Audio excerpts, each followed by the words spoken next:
Well, my name is Mateo Espinoza. I'm an accountant at a Big Four firm. Um, my name is Farhad. I am originally from Afghanistan, and I was born in a Muslim family. My name is Ryan. I've lived my entire life within an hour's drive of Vancouver. My name is Lois. I'm married to Bill. We actually were part of Sutherland Church since 2001. And in March, about a year ago, I phoned my doctor and I said, I think I need to see you. And so I went in to see her, and then she ended up sending me for blood work that not just asked for blood work, but asked for cancer markers, which didn't normally have to have happened, but she asked for those, and they came back showing some cancer markers to do with my pancreas. And pancreatic cancer very often sounds like a death sentence. My mother died of pancreatic cancer 50 odd years ago. But what happened with me is I saw a surgeon within a month. Within 2 months after that, I had surgery. The cancerous tumor was taken out of my pancreas. It was only in the tail. And I spent a couple of months of recovering, and then I had 9 different chemo treatments right up to the end of December. Yeah, so I moved here from Calgary about 10 years ago. And when I moved here, I met a girl. And when I met her, I fell in love. And so I was super consumed by that relationship. I kind of started finding my identity from the girl I was dating at that time. And I quickly found how that just wasn't satisfying, how there was kind of more to life. And as a result, instead of actually loving her better, I was kind of loving her worse because I was idolizing her.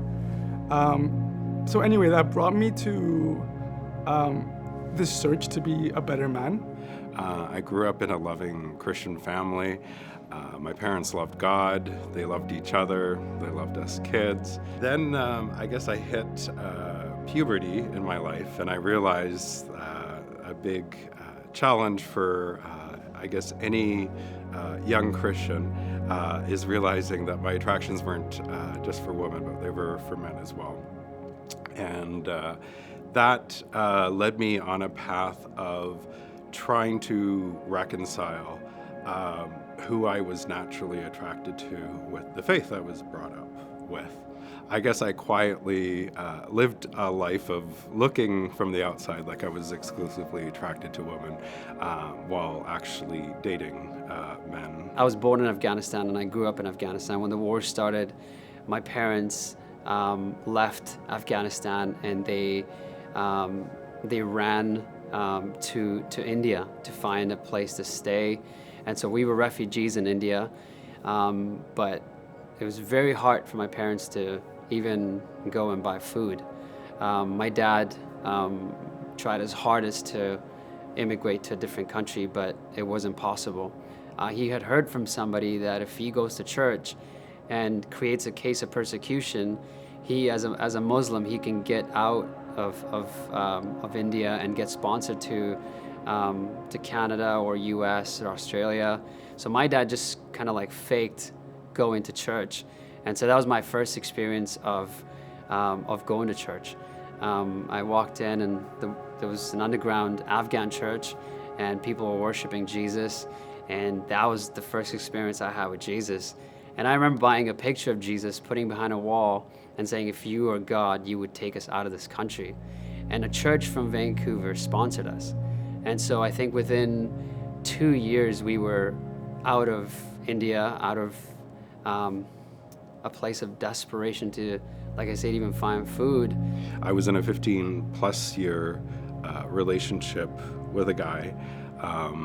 I ended that in late 2019. Earlier in 2019, my father became suddenly ill with cancer.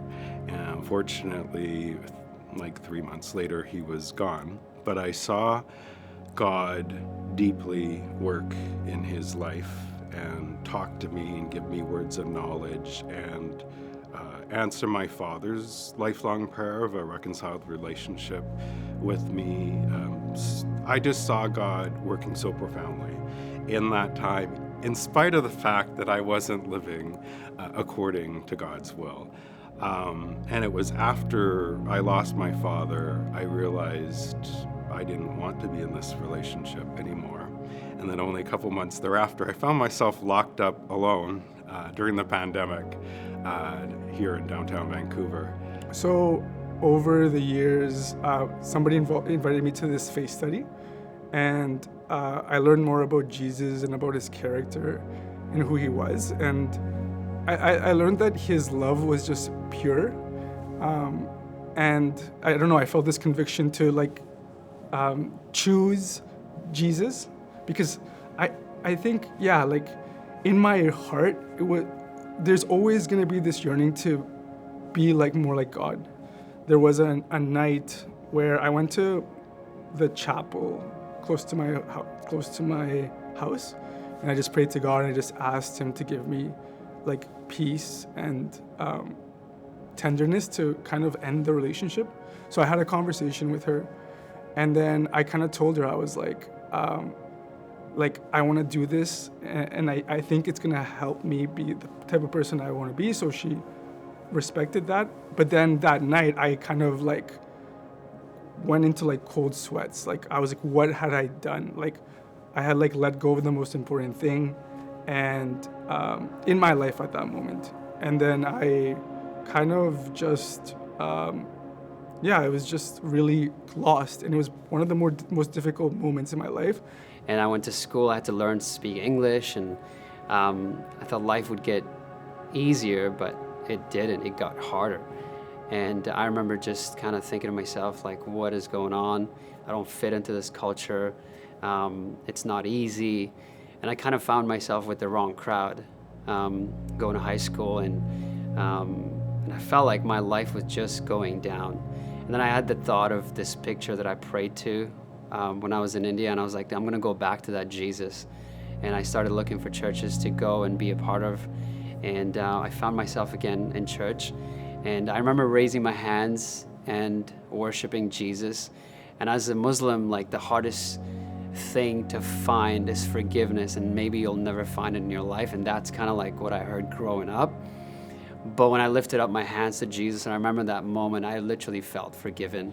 When the pandemic hit, I was brought to the lowest point of my mental health that I hadn't been at since, I'd say, high school, which was my previous lowest point. And much like how I had in high school the first time, I called out to God. I screamed out to God, and he met me there. I wrestled with God, and I just laid it bare of just okay, you know how hurt I am from me being in the driver's seat of my life, how many mistakes I've made, and I've never felt more depressed, lonely, and hurt. And God, what do you want for me? Show me your truth.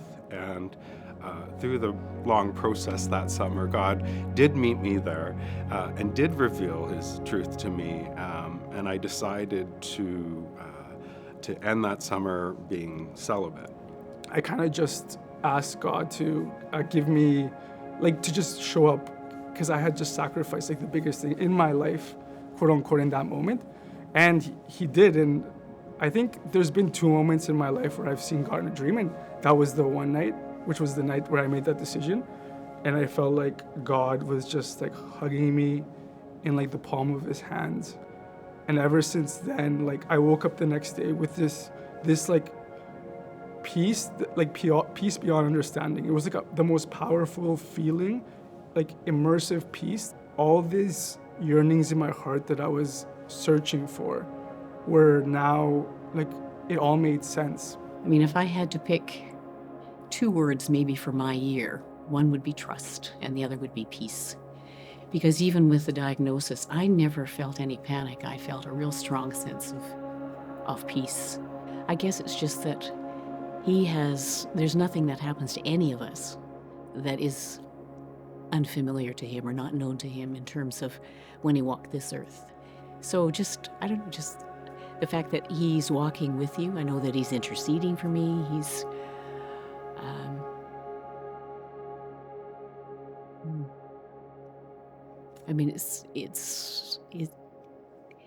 it's keeping your eyes, I think, on Jesus and who he is that just allows you to live this life. God had given me a tool that I could share with others to essentially come out to them and share my story with, but also to show me that intimate love that I had always been craving, and not just craving, needing from Jesus. And I had been accepting all these cheap imitations of love, and that pure, innocent, intimate love that I received from Jesus was a love that covered all past hurts. It was a love that was pure. It was a love that was so deep that it was contagious, that I wanted more of it.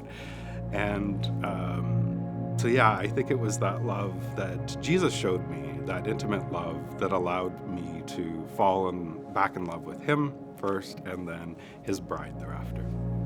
I was chasing like this materialistic world, but it's like a relationship with Jesus just allows you to have like a higher conscience. Like everything around you, like the problems of life are just much smaller.